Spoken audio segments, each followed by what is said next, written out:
not every character design works out well. Welcome to Watch Mojo, and today we're counting down our picks for the top 10 superhero costumes that went too far. Before we begin, we publish new content every day, so be sure to subscribe to our channel and ring the bell to get notified about our latest videos. For this list, we're looking at outfits from comics that tried too hard to be edgy or sexy. We're basing our choices on a mix of lewd amounts of skin, impracticality, and how poorly each look has aged. Number 10. New 52 Harley Quinn. DC's New 52 revamp brought Harley Quinn back with a new outfit for her appearance in the 2011 Suicide Squad comics. This look featured plenty of corsets and short shorts, if not underwear in some cases. Harley also traded her blonde hair for a mix of red and blue to match her clothes, which annoyed more than a few fans. Quinn's redesign was needlessly overly sexualized, especially given how iconic her original design was. Her tiny cape in a few appearances didn't make much sense either. As fans even compared Harley to a juggalo, it's no wonder DC has changed her new look repeatedly.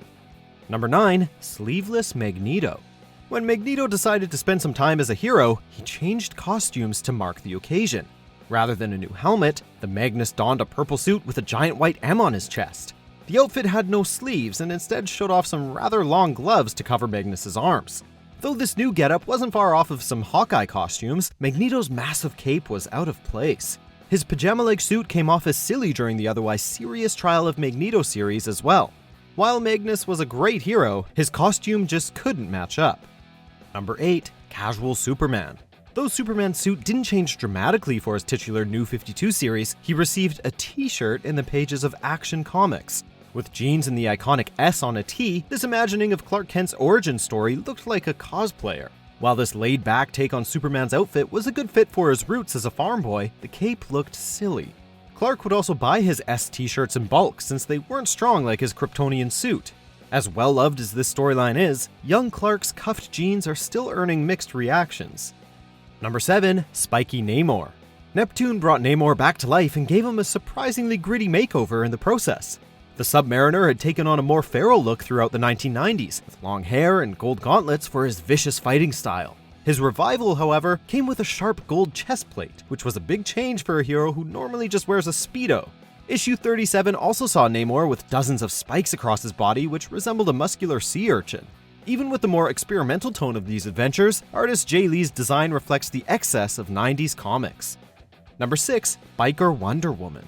Following the events of the contest, Diana Prince lost her title as Wonder Woman to Artemis. Not one to give up on crime fighting, Diana put on shorts and a leather bra to defeat evil in Boston. The clothes showed far too much skin, while also looking cobbled together by both artist Mike Deodato Jr. and Prince herself. Diana's bright blue jacket is also wildly ill-matched for the otherwise dark aesthetic of the outfit. Luckily, it was only a few issues before Diana was back to her stars and stripes again. Biker chic, however, just never felt right for Diana. Number 5. Penance. Speedball's energy powers and use of glowing, colorful balls kept Robbie Baldwin as one of Marvel's most light-hearted heroes. When he faces trial for hundreds of deaths in Civil War, however, his guilt is unshakable. Baldwin is reborn as Penance and dons armor with 612 spikes inside it to remind him of all the people he let die. Though the concept was appropriate for his story, the design resembled medieval armor mixed with a BDSM outfit. Deadpool even lampooned how Penance was just an attempt to make Speedball seem deep. Speedball's dramatic character pivot crossed the line by turning a lovable clown into a violent and ugly martyr. Number 4. Hair Metal Thor. As the World Tree was dying, the gods of Asgard were changing to deal with their dramatic circumstances. For a few issues, Thor's hair got ridiculously long and he spent most of his time completely shirtless. Things got extra over the top when he showed up covered in straps, but his midriff remained completely exposed. Mjolnir was even put on a chain for a look that screamed heavy metal meets fantasy. Artist Mike Deodato Jr. ruffled a lot of feathers with this costume, even though it was only on a cover. The codpiece also provided a level of sexuality Thor really didn't need. Number 3. White Queen Emma Frost. Emma Frost has often worn some variation of a crop top with pants, but she wears far less when she becomes the White Queen. As part of her villainous persona within the Hellfire Club, Frost ditches her usual trousers for underwear, of all things. Emma doesn't need armor with her diamond powers, although a corset certainly isn't great for flexibility in combat either. One version of her Hellfire Club story actually changed her into a stripper, but that played as justification rather than fixing the issue. As empowering as Frost's attitude towards sex is in the comics, her getup was way too over the top. Number 2, Zatanna's thong. For Zatanna's alternate timeline in the Flashpoint event, she joins a magical organization known as the Secret Seven.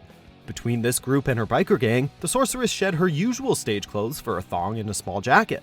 Her new affiliations don't really legitimize the outfit since no one else wore nearly as little as Zatanna. Her normal outfit already featured fishnets, but the thong was a step too far. Zatanna's low-riding pants are confusing at best, as they don't hide anything and look like they'd trip her up. For one of DC's rarely altered characters, Zatanna was a jarringly different person in Flashpoint. Number 1, Invisible Woman's Forkini. Following years of neglect from her husband, Reed Richards, Sue Storm decided to gain power back in their marriage through a new costume. Sue designed an outfit that could assert her sexuality with nonsensical portholes in her suit as well. Although a breast window would be bad enough, the Invisible Woman made it in the shape of a 4. There are also random loose rings of fabric across the outfit.